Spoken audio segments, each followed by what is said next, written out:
Ladies and gentlemen, twongeye kubahereza ikaze ku muyoboro mukuru wa Noah Empire TV.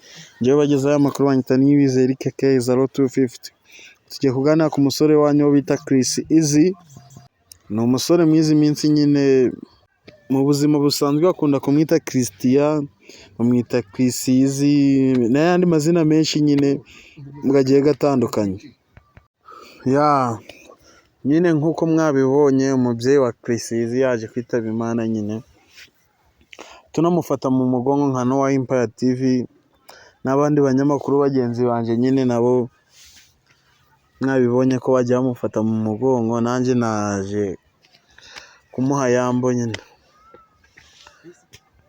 Rero abanyarwanda mwese mube ku musore wanyu wo bita Chris Easy mube hafi nyine kugira aboneka afite abantu nyine, abone ko yarahaniriye ibintu biririyo nyine. Iyo umuntu ari kubona afite abantu nyine agenda yakira ibyamubayeho nyine buhoro buhoro.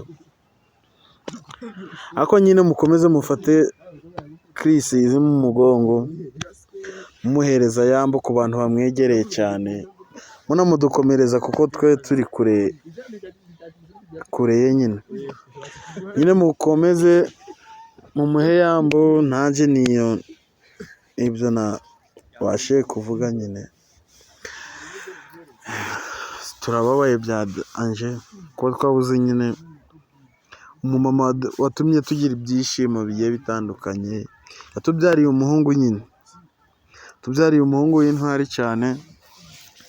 Chris Easy yaje ari guhindura injyana nyarwanda nyine, yakoze amahiti gagiye gatandukanye. Na n'ubu yari yaduhaye indi hit yo bita Fomiyana. Nyine ni umusore utagira icyo ushinja. Dushimire na Giti nyine wemeye kumuteramo inkunga nyine. Bihamya ntashidikanya ko Giti nawe yagize uruhare rwo kubaka umuhanzi wacu bita Chris Easy. Rero mukomeze mukore subscribe, share and comment kugira dukomeze kujya turabana mu biganiro bigiye bitandukanye. Yari umusore wanyu Niyibizi Eric aka 0250.